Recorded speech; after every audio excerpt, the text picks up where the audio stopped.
Welcome to It's All About the Questions, where learning to ask the right questions can help you achieve lifelong success. Now, here to help you ask all the right questions is award-winning author, international speaker, and business strategist, Laura Stewart. Good morning, afternoon, and evening, everyone, and welcome to the show today. So excited, as always, to be here this week. And in the continuing saga of the sound-induced vertigo post-ear surgery, it still is horrible. So I save everything up so I can do this show during the week. And I miss coming to the radio station every day. So hopefully you guys have not noticed a difference from me having to call in from home, where I can control the amount of sound that comes into my ear so that I can give my best to you every time I do this show every week. And, I'm just grateful for all of you and for all the prayers and love and stuff that you've sent as I've been dealing with all of this. And as a thank you, I have a dear friend that is on my show today that I've wanted to have on. We've talked about it for years and years. And he is the man that created my first website for me after I sold my tech services company. And, he taught me about digital marketing way back when, and he is just one of those people that is somebody you want in your corner. And I'm so grateful, Stuart Crawford, that you are able to be here with me today. I'm just so happy, Laura, that the sun, moon, and the skies lined up and we're able to do this today. So thanks for reaching out. I really appreciate it. Oh, thanks for saying yes. It was like, oh, my God, we haven't done this yet. How come we haven't done this yet? We've talked about it for so long. And, now that you're in Sebring, Florida, and not in Canada, it's like you're just a hop, skip, and a jump. And we haven't even seen each other since you and Missy, your lovely wife, moved to Florida either. I think the last time we saw each other, we were just getting off a cruise at Cape Canaveral, and we came down to Melbourne and had lunch at the beach one day. And I still remember that day like it was yesterday. Yeah, that was a long time ago, though. And we met at a restaurant in Cocoa Beach, right on the water. I can't remember the name of it, but I love that place. It's like literally you step outside the outdoor tiki hut thing, and you're literally on the sand in Cocoa Beach. When I moved to Florida, my whole focus was to get out to the beach as much as possible. And I can't remember the last time I ever went to the beach. So there you go. I guess I'm becoming a true Floridian now. I'm just like life is consuming the day-to-day recreation part of the novelty of living in Florida. Well, plus you didn't move near the beach. You moved like inland. I know. Sebring's a great place to live, and I never got a chance to raise a family here, but it's a great. Highlands County is a great place to live, and I love what we got going on here, and I think I picked a good. Obviously all Florida is good. I think I picked a really good spot for us to set up a business, anyways.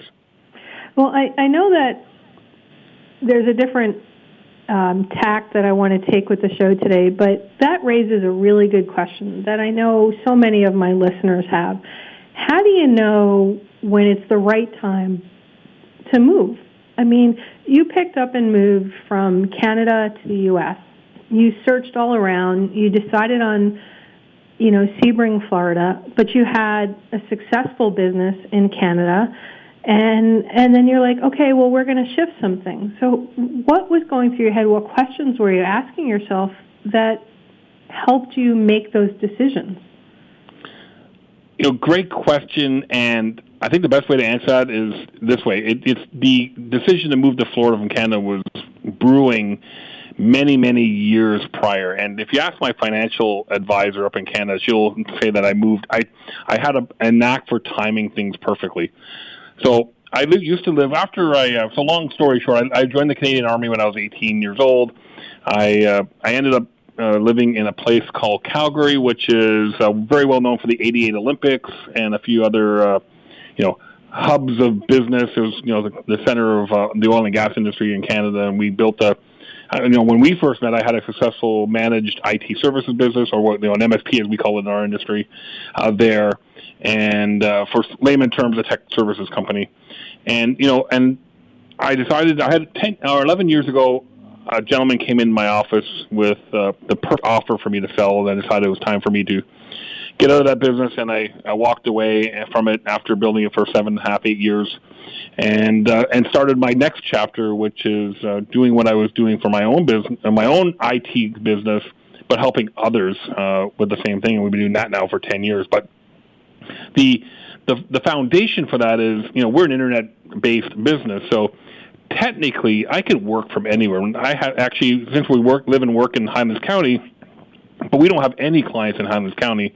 I think our nearest client is in Polk County in Lakeland, and we have a couple, one in the Villages and one up in Orlando, and a few down in South Florida, and then the rest scattered all around the world from there. But I built the company with the foundation, and I didn't actually have to be in any physical location to serve our clients. So we started the company in 2010 in Calgary, and then the Calgary market was a little soft. The oil and gas business was not doing so well in 2009, 2010. And I had an opportunity to move back to my home in Niagara Falls, Canada. For people that everybody seems to know where Niagara Falls is. And I set up shop there and met my wife, and we got married and all that, that fairy tale story there with that. And then we used to come down to the U.S. for the winter. So we were the snowbirds. We first started off as snowbirds, and love them or hate them. But the snowbirds are here, and they're a great part of the economy. And we were one of them, right? But we were going to go ahead, Laura. In the Vero Beach area. Yes, of course. Yeah, like especially on the coast areas, right? So we ended up going to Myrtle Beach first, and we had rented a few places, and my cousin had a place that we rented, and we really enjoyed Myrtle Beach, but it wasn't warm enough. And my uncle had a place in Avon Park, which is just north of Sebring. So he invited us down, and we were checking it out, and he told me that my aunt was, not doing so wise health-wise, and they wanted not to have the burden of owning a place in the U.S. So I decided to buy it off him. So that's how I ended up in Highlands County, because my uncle was selling his place. I would have never thought about moving to Highlands County other than my uncle was selling his place. We bought it, and then Missy and I liked it so much down here that we decided to, settle down here full time. And there's another one of the timing things in Canada. There was a political change happening in Canada, and we were looking at, just financial, and we were paying taxes in two countries, and you understand tax structure. U.S. is based on residency, and Canadian taxes are based on, the other way around. Canadian is based on residency, and U.S. is based on citizenship. So we decided to become full-time residents in the U.S., and we had the right paperwork to allow that to happen. So we are no longer paying taxes in two countries, which so was a good timing-wise was a good move for us. So my financial advisor says I timed everything perfectly, but really it was just there was a lot of factors that just lined up to allow us to move down here and call Central Florida our home. So it really sounds like for you just started listening to that innate feeling inside of you, and then you started exploring other areas of the country. But something in your gut said it's time to consider seriously moving from where we are. But then you created a business that didn't matter where you lived. That I find fascinating. I mean, right now your business is doing marketing and SEO and helping. It's really more than that. I mean, what Ulistic, your company, does is help businesses build their businesses by getting them the right clients. Would that be a great way of summarizing it? In very simple terms, that's exactly what we do. We help them, realize who they're getting. They'll allow them in front of the right target audience, but, so they can focus on what they do better. From running a technology services company like I had and like you had till you sold it, when you said the right buyer came along and made you an offer you couldn't refuse. But you know what? You could have refused it. But something inside of you said, no, it's time to move on. It's funny because you and I had some very in-depth conversation. I still remember sitting at I can't remember the name of the hotel in Orlando now, but the first where we had our first peer group meetings, and we sat in the lounge area there, and we talked about this exact topic because you were moving from up north down to here, and you met Rory, and there was your dealings there, and I was kind of looking at the same thing. I just personally myself, I kind of ran up against that brick wall where I lost my passion for what I was doing. And I knew it was time for a change when my passion was dwindling, and I didn't. It's not like I didn't care for what I did and people I took care of, but that jump to get up in the morning and be the first one in the office was starting to die. I found myself getting to the office later and later. And a funny story about that, it kind of relates back to when I was like 12 or 13 years old. I had one of my first jobs, and my father was very adamant that I learn the skill of hard work early in my life. So he arranged for me to become a dishwasher at a local pub in Niagara Falls when I was like 12 or 13 years old. And I enjoyed it at first, but I found that passion for it started to dwindle off. And I was getting that same feeling in 2008 with my IT business, where I kind of knew it was time to do something else. And so the timing was perfect. You're right. I had a choice. I could have said, if I had that passion burning inside me, I probably would have said no. But I was ready. Personally, I was ready to do something new and try some new things. And it was the same thing with the military. When I was in the military, I just knew it. It was time to go and do something else. What do they say? The average entrepreneur lifespan is like 7 to 10 years. Right. So every one of those was right in that kind of. And now Eulistic has been 10 years, so I've lived through that time period. But the other cool thing about it is there was enough change in our models here that it kept new challenges constantly showing up. We didn't have a chance to get into that rut of the status quo. Yeah, and it's not just entrepreneurs. I was talking to a dear friend of mine yesterday, and she's living in the house she's currently living in longer than she's ever owned a house before.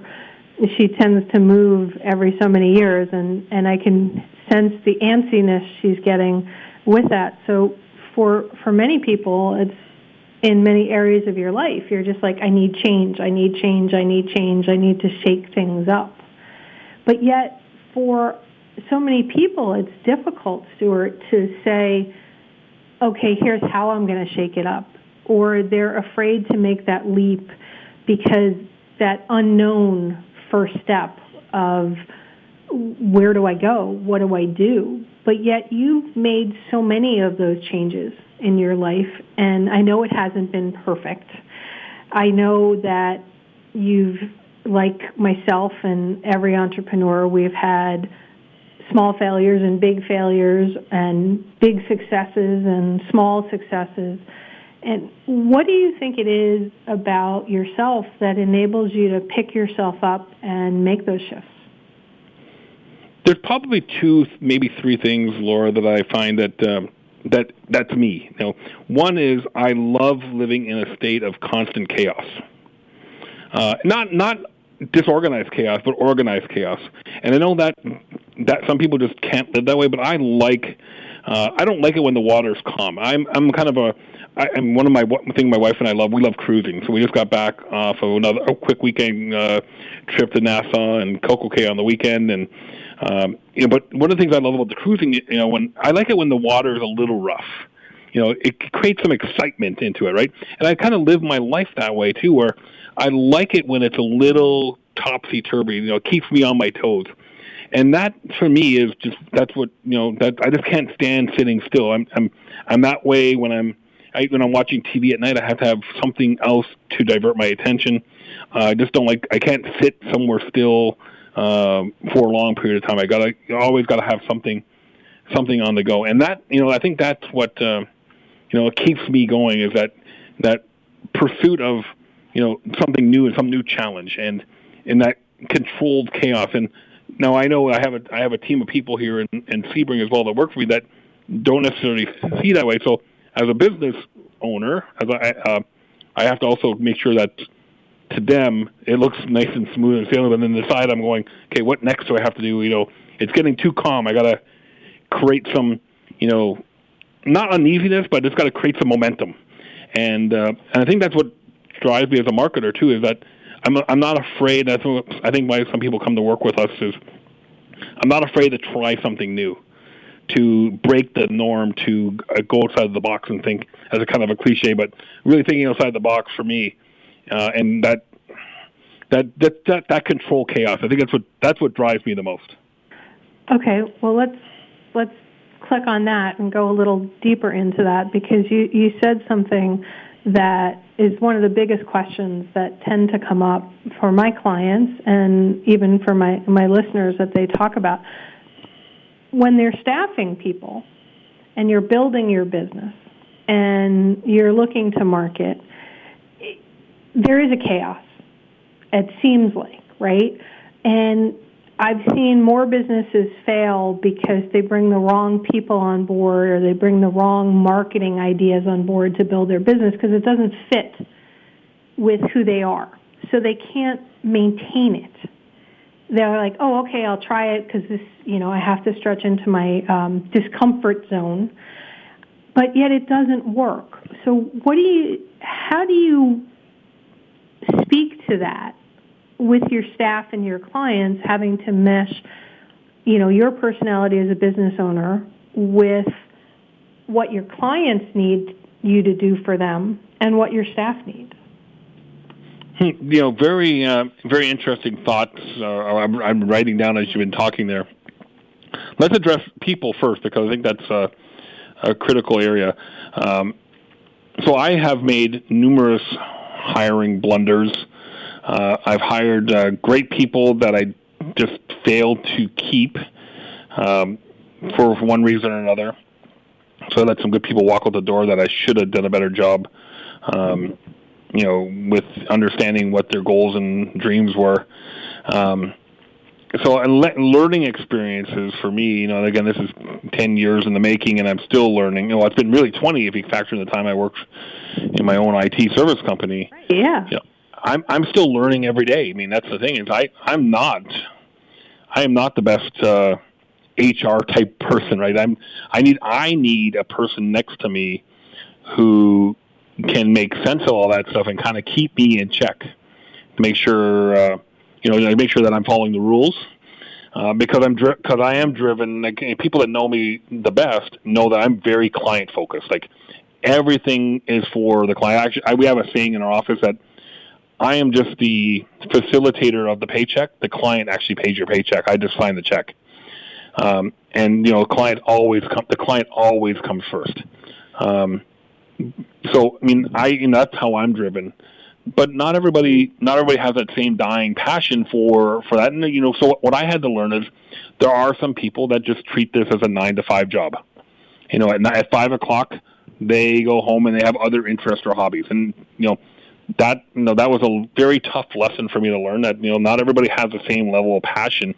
I'm not going to say commitment, because I think everybody has the same level of commitment. But, when I'm trying to figure out the latest search engine optimization methodology at 10:30 at night, well, they got other priorities in life. Maybe it's their families, or maybe it's a car hobby, or carpentry, or amateur radio, or whatever their hobbies are.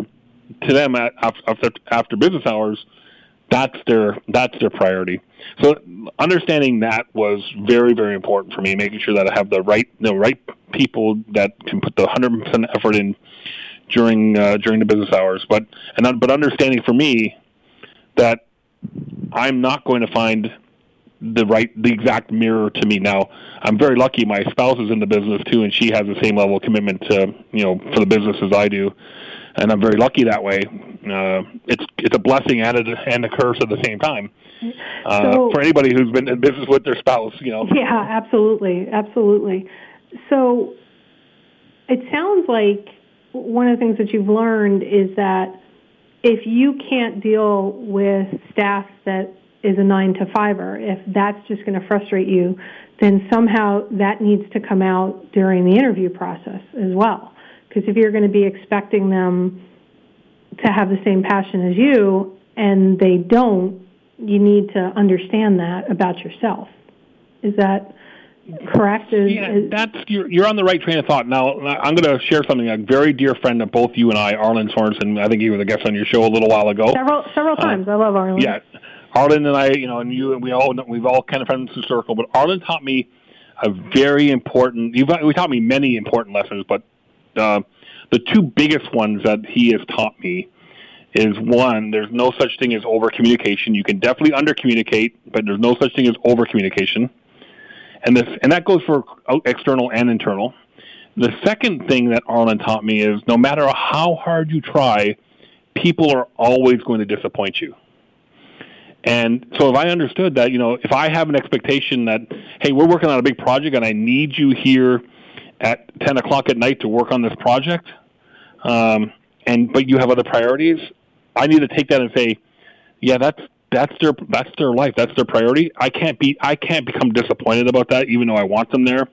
And to answer your question about getting the right people that are like me, can you imagine, Laura, two of me in one room? No, I absolutely can't, Stuart, because you just fill a room with Stuartness. We would butt heads so hard it would be unbelievable. We'd be having a wrestling match in the corner of the room. Yeah, it would be impossible, but yet you need people that complement you. Exactly. So that level-headed, high, if you understand disc analysis, I'm a double D. Like, just get out of my. If you don't get out of my way, I'm just going to go right through you type personality when it comes to work kind of stuff. But I need somebody who's a very analytical, very detail-oriented person who's going to pick up on those little details that I don't see. Okay. All right. So that's the people side. Yep. Let's talk about the other side. You said you wanted there were a couple of things in what I had asked. So I'm just trying to remember what the other thing was. It escapes me right now.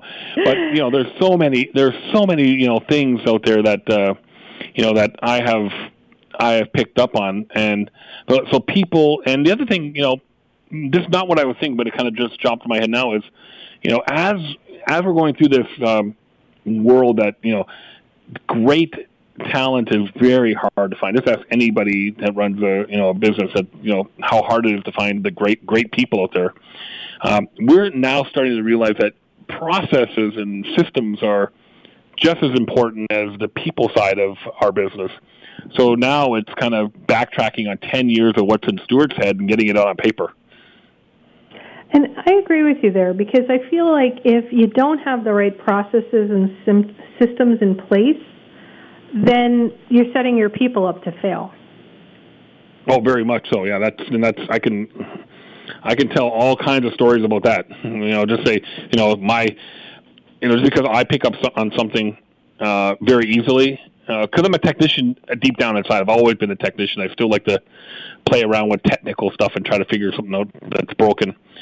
But I can look at something and probably figure it out in 5 or 10 minutes. It may take somebody who's not at the same level as I am 5 or more hours or even days to figure it out. And I can't allow that. I gotta get that training done so people can pick up on the things. And if we see something, document that. So, in the future, there's not an issue where I have to go back and relearn that, or I'm the one getting the phone call and say, hey, can you fix this again for us? Gotcha.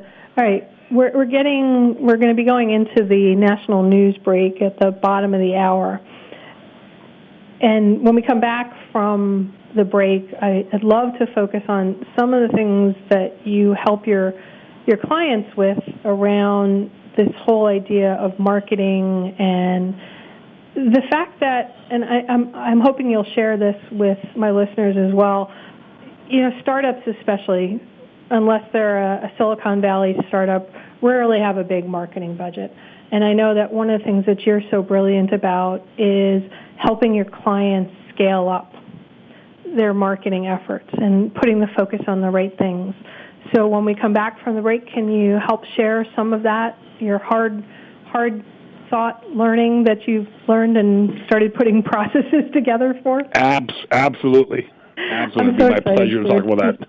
This has been so great so far. So we're here with Stuart Crawford, President and CEO of Ulistic. And what's really cool? He's the only company I know that helps other companies grow and has a money-back guarantee if he can't help you do it, which rarely happens because he just helps you do it. So we'll be right back with more from Stuart Crawford after this commercial break.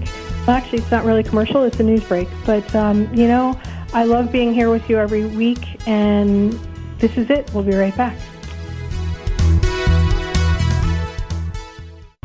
Welcome back, everyone, and answering all the right questions is my dear friend Stuart Crawford. Like me, he owned a tech services company, but unlike me, he built a new business in Sebring, Florida that helps businesses market their businesses. And unlike any other business I've ever heard of, he actually has a money-back guarantee. I love that about you, Stuart. I love that you approach business from a completely different perspective. Well, that's we went and brainstormed all kind of different ideas. So let me, if you mind, can I just give a quick description of what we do, so that your listeners know exactly what your listing does? Is that okay to go just give a quick 30-second spiel there? Yeah, absolutely, and then we're going to dive into some tips you have. Great. So, as Laura mentioned, we do offer a money-back guarantee, and that was a unique offering that we decided to come up with. But our focus, and this may spur some questions, is we're very specialized in what we do. So I mentioned we came out of and Laura and I both own tech services businesses. So our company only works in the tech services field. And we decided to specialize in a very tight niche because, first off, I knew that industry. And secondly, it would allow me to scale with minimal amount of staffing and, different learning, going from an IT business 1 minute to a law firm to a medical services company. It was easy for me to specialize and become well known in one industry. So we provide digital marketing and traditional marketing services now for the tech services community. So very, very specialized, Laura. And that's important to really spend a little moment on before we go into some tips on marketing, because it actually is its own tip on marketing, right? You understood what market you could best serve and what you wanted to serve, and you picked it. But yet, so many people that have businesses, I see this from my clients, I see it with myself as well, that we can't seem to narrow down who our clients are and the market we want to target. So that makes it very hard to do marketing or PR or anything about your business to bring in the right clients. So how do you help? What advice would you give to a business, whether it's a tech business or a non-tech business, to help them start moving forward, even if they have no budget and they're not quite sure how to market? Long-winded way of asking. Yeah. So getting to the original question about why specialize first, and I have that conversation with every one of my clients because in the tech services world, as every industry has their own requirements and compliance and just applications they use. So what I have realized, and when my IT service business was specialized in oil and gas, and there's a great book called The Pumpkin Plan that really helped shed some light on this. Now, I was doing The Pumpkin Plan by, the author's name is Mike Michalowicz, I do believe. I was doing The Pumpkin Plan before the book was written, so I think Mike and I were on similar paths, we just didn't know it. But what specializing in a market gave us was the ability to become authorities in that market. So understanding, just what's going on, and be able to speak and talk intelligently about the day-to-day happenings. It also allowed us to make very strategic relationships with the other people in the same industry that service the same market. So instead of spreading ourselves way too thin, trying to be everything to everyone, we decided to specialize. Now we do that today as well, and I'm not nearly as active as I once was. Just the fact is because I rather travel for pleasure now instead of traveling for business. But I found myself being away from home a lot and going to conferences, and I decided one day not to do those anymore. But the thing is, coming, and I think what allowed me, Laura, to make that decision was that I was respected and seen as an industry authority in a good way in the market. So people were sourcing me out versus me having to go find people to work with. And if people are sending you a certain kind of client, then maybe that's a client you should focus on.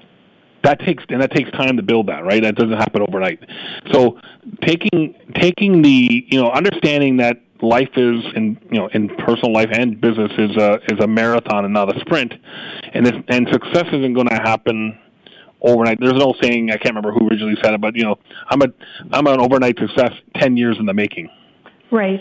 And and then people don't see all the the failures and missteps and fumbles and whatever analogy you want to do that happened in the first 10 years. All they see is, wow, this company is a good company. I never heard of you until today.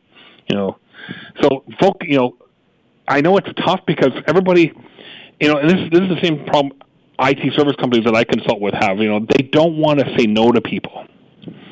But if you look at the most successful individuals in business today, they say no more times than they say yes. And that people almost have this feeling they don't want to disappoint people. So they take on everything they possibly can, and then realize then they can't deliver, and then they end up disappointing people anyways.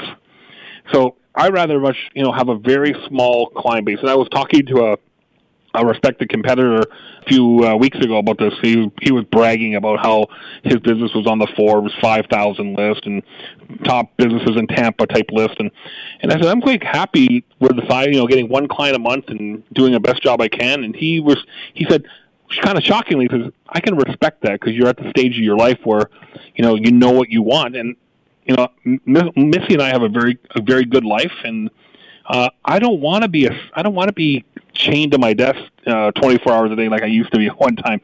I turned 50 this year, and I have a different perspective in life when you hit that magic 50 number. I know that feels young to me. I'm 56. But yeah, it's important to know that what you want for your life and build your business around what you're willing to tolerate and what you're wanting to do with your life. So I want to make sure that you get a chance to share some stuff with, I have a lot of tech companies that follow my show as well as non-tech companies. And every time I ask this question of anybody I have on my show that deals with marketing, whether it's offline or online marketing, so internet-based or traditional marketing, is there one marketing strategy that you feel is important no matter what your business? That's I would say 5 years ago, I said, I got to be number one on Google, and you have to be, have a really good-looking website. And those things are important. But I've kind of been humbled a little bit in my life as I mature. And I think the best marketing campaign, the best marketing strategy you can have is just to show people that you care. And I know that, what does that actually mean? But, every one of the clients that I bring on board now, my number one goal is to become friends with them to the point where, if I'm up in Atlanta, and I'm a big football fan and a diehard Buffalo fan. Like, you're never going to take my Bills away out of my soul, my spirit. But if I'm in Tampa or Atlanta or Miami, and there's the Bills are in town, I'd like to take clients out for that. Have a friend, a relationship with them outside of work. But if you can demonstrate to people that you care about their success, care about their life, and and care about their business and care about everything that you could do, they will become clients for life. They will never go shopping, away from you. They will go shopping away if you don't demonstrate that. So if they have, and you got to understand this, and that their issue or their need or whatever, if they're calling your office looking for something, it's a priority to them. It may seem like a low priority to you, but to them, they're calling you for a reason. So be attentive to their needs, and that's the best marketing tip I can give, because those people, once they understand how much you care about them, they will refer business to you. They will become a trusted, a raving fan. And my friend Frank Allen, who is a former Canadian soldier with me, him and I served together. He once told me, and I don't know if this is his thing, but I'll give him credit for it. People won't care how much you know until they know how much you care. And I forgot about that for a little while as I went through some issues personally with my own personal development. But coming back now and realizing that, that was a very important lesson. The best tip I can give people outside of the technical marketing stuff, if you just show that you care about their success, they will care about your success. That's a true go-giver philosophy. And Bob Berg's been on my show many, many times, and I know that you're a big fan as well. I've never heard it put quite that way before. So you said people won't know how much you know until they know how much you care? People don't care how much you know until they know how much you care. Okay. And that's such a tweetable comment out there. It really is a life lesson, isn't it, Stuart? Because you can market all you want online and even offline, but the average person doesn't do business with somebody unless they know you care about them. Yeah, I've had on paper. Well, let me back up. People always ask me during the research stage of their trying to find a marketing agency, and they always ask, okay, Stuart, what makes you different than your competitors? And that's a very difficult question. I used to think it was, we do SEO better than our competitors, and we have better, reality, that's the 80% stuff that everybody does. But what's the 20% that makes you unique? And I always say this, no matter how big a company gets, and we're not going to get much bigger than we are now, revenue-wise, we're going to stay put the same. But no matter how mature our company gets or whatever happens, my phone will always be available to you. You can call here's my cell number. You can call it. Here's my personal email. You can call it. I'm not going to hide behind a gatekeeper. If you need anything from me, call me, text me, email me, whatever it is, I'm available to you. And that's part of the 20% that makes us unique. And I've only had in 10 years, Laura, of business, one person who never did business with us because they didn't want to have all the success of the relationship resting on the CEO's shoulders. And my response was, but that's my job to make sure our company is successful and you're successful. That's what I get. That's why you pay me a monthly retainer, is for making sure that you have somebody that you can call on. So we ended up never winning that business. Probably a good thing. But everybody who's says, well, gee, I can't. I don't get that same warm and fuzzy from the other companies that we're talking to. So we're going to choose you guys because I like the fact that because we work with business owners. And business owner to business owner is a very beneficial relationship when you can get it. Instead of, I always find my worst relationships in business are the ones when I have to go through a committee. Not one person can make up a decision, but business owner to business owner, those are the ones that I like, and that's perfect for us because we work in that small business market anyways. It's normally people like you and I that we're talking to on a daily basis. Right. A true service-based business is serving your clients and giving them what they need even before they knew they needed it. Yeah, and the other thing that we do a little different that not everybody does is I get to learn my clients very very intimate relationship, and I can if I see something happening, I have the trust of I would say almost 100% of my clients that for example, there was this Capital One data breach that occurred recently. I think it's just like fresh off the press as of yesterday. Yeah, we already have news out on the internet, and I just took a couple of my clients that specialize in security and quoted them without even getting a quote from them. But they all will still thank you and thanks for looking out for us versus saying, well, you don't have the authority to make that. I know your business enough that I was able to make that call for you, and you know what? They're all grateful. Right, because you've been helping them with their marketing for so long, you know their business inside and out, so you know what they would say. And the part is that we sit at the same boardroom table, we sit at the same restaurant tables and have lunch together. And another very important business tip, and this goes back to my IT services days. And I think if you even Google it now, you can probably find the quote somewhere on some old article that I was published in. And I remember it vividly. It says, you hit success with your client relationships when they invite you to their Christmas parties. And don't expect you to make a donation to their charity.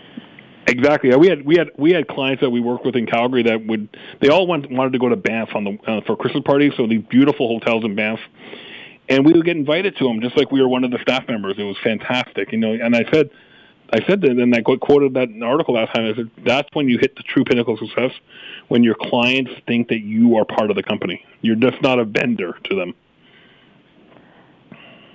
And That's something that's getting harder and harder to do because so many people are feeling that they have to take a step back from those personal relationships. That the only way they can grow their businesses is through social media and through online. But what I'm hearing you saying is you can't forget that other part. Well, social media to me is just an extension of that. So all these people that just retweet stuff or have stuff automated, that's all nice, and nobody pays attention. The numbers show that the views are very small. It's funny, the biggest feedback I get on my social media, likes on LinkedIn or Facebook or whatever platform is when I share something about me, an experience that I had at a restaurant or something like that. It's the personal side. So I view social media as just an extension of what we do naturally face to face. It's just a digital form of that. It's relationships at the end of the day. You don't want to be marketing at people. You want to be marketing for people. I get it. A lot. You want to be a magnet.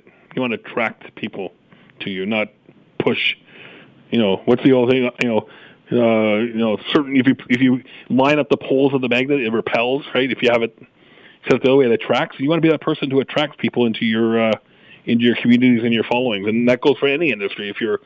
If you're providing floral services or IT services or legal services, you want to be seen as that person who's compassionate, cares about people, but also has, obviously it comes down to the day, you got to be able to get the job done too. We both have another mutual friend, Kendra Lee. She wrote a great book called The Sales Magnet, which I don't know if you ever read that one, Stuart, but it's so you. I have to check that out. I haven't seen Kendra in years. I think the last time I saw her was at a conference in Phoenix, was years and years ago. She was a guest on my show last year, and I just love having her on because she's just a wealth of information like you are as well. What do you think your biggest learning experience has been in the years that you've been in business? Oh, that's such a interesting question. I'm going to say trust. For years, I went through some very tough issues with trust. And my big aha was when I really, going back to what Arlen taught me about disappointment, right, but also trust the people, give them the ability to do the job, trust that they're going to do the job, and allow them to make mistakes. And that's how I learned, was making mistakes and fumbling the football and, whatever analogy you want to use. But I had to trust. I had to trust them that if they make a mistake, they'll make it right, and if they, and then use that as a time to coach them on maybe some different strategies and stuff. And again, I don't claim to be a U.S. political expert on, but I believe it was Ronald Reagan who said, trust but verify. But also, as an owner, I had to go back and verify if there was an experience, a time to see any improvements or ways to do things. But it all started with trust. So for years, I thought, Laura, that I was the only one that can do a job. And what I found myself, I was working 18 hours a day. I don't know if you know this, but 5 years ago, I had a heart attack, ended up in the hospital for a week. I did not know that. How did I not know that? I don't know. But lucky enough for me, it wasn't anything too serious. Now, Missy will tell you otherwise, but for me, lucky enough, it was anything. I didn't have any surgeries or any stents or anything put in, but it was an eye opener that I was just working too hard, and so I had to. My first thing after I got out of the hospital was I had to hire 4 people to take 4 things off my plate, and I had to trust that they were going to do the job. And actually, you know what? At the end of the day, they all turned out to be superstars. And that was my big aha moment. Was I had to trust these people. But you also put processes in place to enable you to trust them. You didn't just throw them in and say, "Okay, just do it." Now, now. But back then, it was a little bit of a, dip my toe in the water and see how it goes. But we learned the hard way as well. In that, it's that, we had to, we also helped. People that we brought on helped us develop those processes. Okay. trust is such a hard thing for so many entrepreneurs because, like you said, they feel that they can do it better than anybody, and it's letting go, delegating any part of their business, including the parts that they don't do well. I have a friend in tech right now who struggles with the HR side of the business and the financial side of the business, but he's unwilling to bring anybody on board that can help him with it. Because he's like, I don't have the time to teach them how to do what they need to do. And it's like, well, but you're not doing it well, so maybe they can teach you something. Well, that's right. That's the same thing with me. I don't have a passion for accounting. I found a CPA here in Sebring who is like the best CPA in the world, and I gave her one mandate. Keep me out of trouble with the IRS and keep me, cash flow positive. Well, I guess that's two mandates, right? And she does a wonderful job. But she knows that industry. She doesn't know IT services, but she knows everything a CPA needs to do. I don't need her to know managed services. She just needs to know how to, look at and do her job, and that she's perfect at it. Same with HR. I don't claim to be an HR professional at all. Some people say I'm a walking HR violation because of my passion gets in the way sometimes. But shouldn't laugh about that, but I'm laughing. But I have an HR professional on staff who, makes sure that the employment records are kept up to date. The offer letters are going out. The rate rejection letters are going out. We're not going to hire somebody because I know what I would do if somebody wasn't fit. I'll just say an email. Yeah, sorry, you're not a fit. We're not going to hire you. But they put it a little bit more elegantly than that, right? But right. That's I as a business owner need to focus on what I do best and trust that others who are equally skilled in their expertise are going to play at the same level I play at doing marketing, but for accounting, HR, what other services we outsource or hire insource. We're almost at the end of the show, so I want to make sure you share how people can reach you. Yeah, so, our website is ulistic.com. It's ULISTIC.com. And if you wanted to send me an email, feel free. Probably the easiest one, to send it info@ulistic.com. Then that'll get to me. Those are probably the best way. You can get our phone number off of our website. And, I welcome anybody. If you have a question or you just want to share some feedback, feel free to, drop me a line. I try to get back to every email, within 24 hours. But if somehow it gets buried into my inbox, feel free to send me another one. Just say, hey, I'm still waiting for a response. I think that's a perfect reminder for people, too. People assume that they send one email, that it actually made it through. Yeah. Well, you and I are technical. We know otherwise. We so know otherwise. Never assume that. And if you really want to be sure, pick up a phone and call.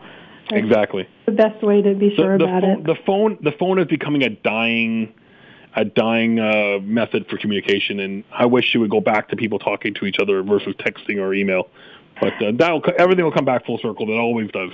Yeah, I know they say it's dying, but there's still more cellular numbers being given out every day. And Florida, in the Orlando area, they've now had to add another area code. Wow. So, it's not completely dying. I think it's just been transformed as to how we do business via it. But my pet peeve before the end of the show, I can't stand it when people call and don't leave a message and expect me to go through my caller ID and call them back when I don't even know why they called. Yeah, I feel your pain there. Yeah. All right. So, quick 30-second last thought, Stuart.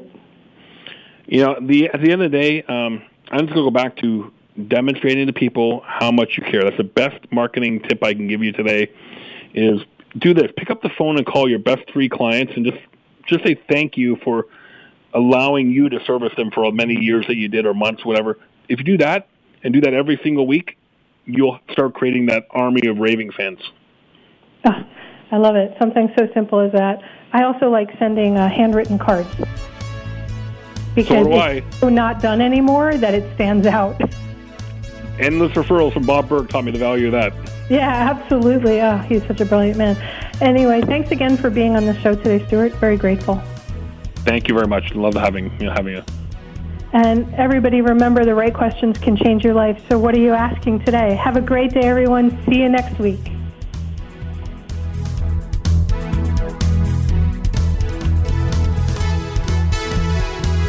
You've been listening to It's All About the Questions, starring Laura Stewart.